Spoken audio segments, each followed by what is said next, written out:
Most days in one of the back streets of Nguiu, you'll find Greg and Nazareth singing on the veranda of the new home they are building together.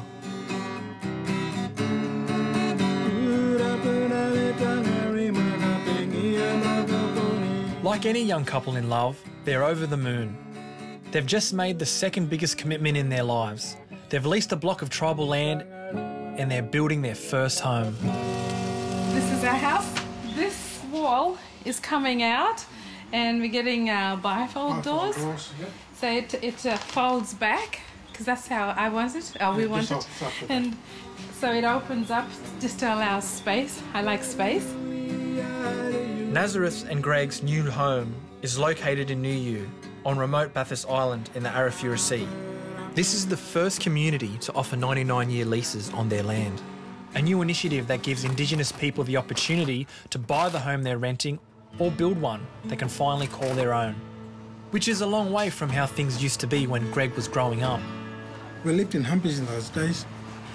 Not until we moved in to the old homes, they called seagull houses. This is different. It's hard to describe. A recent change to the Land Rights Act now enables traditional owners to lease land to a government authority, the Office of Township Leasing. But agreeing to lease that land wasn't an easy decision for the community.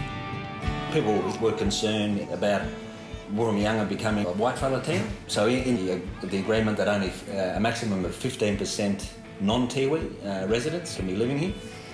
The other one was you're going to have a mini Hong Kong, we'll have high-rise buildings.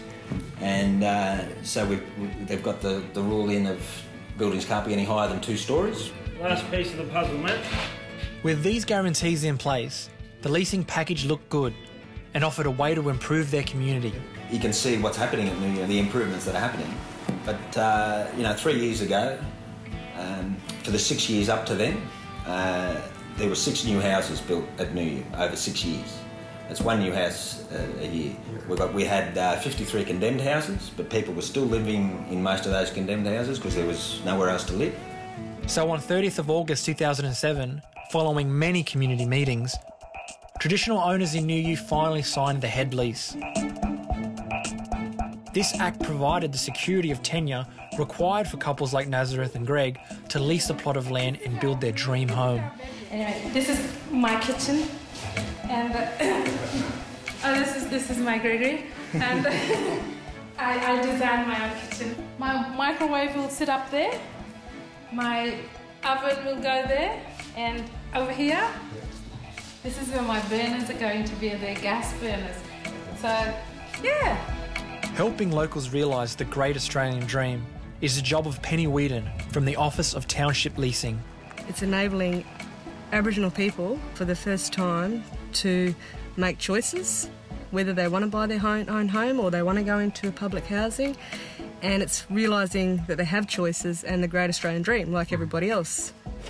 Another local who was quick to snap up a lease is Luke Tipyamantamiri, who with his wife Florine chose not to build but to buy the home they were renting. Welcome to my backyard. You know, it's not like backyard bliss, but this is going to be my veggie garden up here. And what we're looking at, this area here would be like, we're just talking about it, but we're trying to put a little swimming pool here. Up in the front there, we're going to put a barbecue. Luke believes the leasing package is finally enabling investment and changing the way people in his community view home ownership. I know that I own this. This area is my own. Buying the house, it made me more responsible. I haven't been out for weekends yet. Never had a break yet because I'm just looking after my own house, just cleaning up, mowing and helping wife, you know. The leasing package includes community benefits like the upgrade of the local football field, construction of the wellbeing centre to care for people with mental illness, and repairs to the town cemetery. All this is stimulating the economy by creating jobs for locals like Sebastian. They're going to be here for 18 months, the territory allowance. Then after that, then they're going to pass it on to us to maintain all the houses. It's effective, on-the-job training that's transforming Nguiu. And all the doors get replaced, the windows, Like there's gonna be a new kitchen. Give him what I got back to the community. Very, very important and a bit of a pride back. And with so much building going on, these newly trained workers will have jobs for years to come. They're not actually after any more than anyone else in Australia gets. You know, you go to any country town with 2,000 people down in Victoria, and you know they've got a hairdresser or a barber, and they've got a coffee shop, and they've got a little motel or beds, and they're all things that they want here. You know, you come back here in 5 years' time when majority of the housing is all but finished, and you'd like to think that the town's going to look $1 million. And if business keeps booming, it just might. Township leasing is allowing the Tiwi Islanders to participate in the economic life of the nation by enabling local enterprises to grow.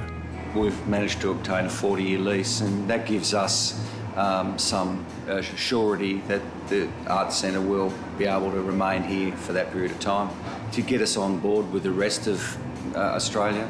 Why should we be marginalised and be in a different segregated system?